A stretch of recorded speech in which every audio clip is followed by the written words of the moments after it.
السلام علیکم دوستو، 21 اور 22 تاریخ کے درمیان میں سورج گرہن جو ہے وہ لگا ہے۔ آج کی ویڈیو میں ہم بات کریں گے ٹورس برج ثور کے بارے میں کہ یہ سورج گرہن جو ہے یہ ان سٹارز کے لیے کتنی اہمیت کا حامل تھا اور کیا کیا تبدیلیاں اور کیا کیا اثرات جو ہے یہ لے کے آیا، اس کے بارے میں دیکھ لیتے ہیں۔ جن لوگوں نے میرا چینل سبسکرائب نہیں کیا وہ چینل سبسکرائب کر لیں تاکہ ان کو آنے والی ویڈیوز جو ہیں وہ ملتی رہیں۔ اب دیکھیں، یہ سورج گرہن جو ہے یہ آپ کے چھٹے گھر پر اثر ڈالا ہے اس نے، جو کہ صحت، کام اور روزمرہ کی ذمہ داریوں اور تعلقات کا گھر ہے۔ صحت کا اس کے بارے میں یہ ہے کہ اس وقت آپ کی صحت پر توجہ دینے کی ضرورت ہے۔ پرانی بیماری جو ہے وہ کوئی دوبارہ آ سکتی ہے، جیسے کوئی دردیں شردیں پرانی، یہ وہ اس طرح کی چیزیں جو ہیں وہ آ سکتی ہیں۔ اپنی ڈائٹ کا خیال رکھیں اور روٹین کو بدلنے کی کوشش کریں۔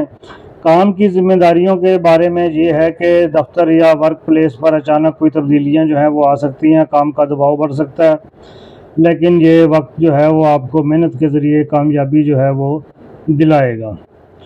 دشمن اور مقابلے کا یہ ہے کہ چھٹا گھر جو ہے وہ دشمنوں اور مقابلے کا ہے۔ یہ گرہن آپ کو یہ احساس دلاتا ہے کہ کون آپ کے ساتھ مخلص ہے اور کون آپ کے ساتھ مخلص نہیں ہے، آپ کے خلاف ہے۔ لائف سٹائل میں جو ہے وہ آپ کو اپنی روزمرہ کی زندگی میں نیا ڈسپلن لانا ہوگا۔ وقت کی پابندی کریں، ورزش کریں، بہتر پلاننگ کریں اور کامیابی کے دروازے انشاءاللہ کھلیں گے۔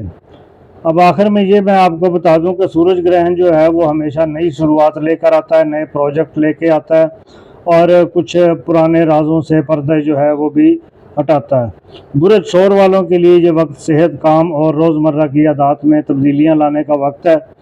اس کے ساتھ ہی آج کی ویڈیو جو ہے وہ ختم ہوتی ہے۔ جن لوگوں نے میرا چینل سبسکرائب نہیں کیا وہ چینل سبسکرائب کر لیں۔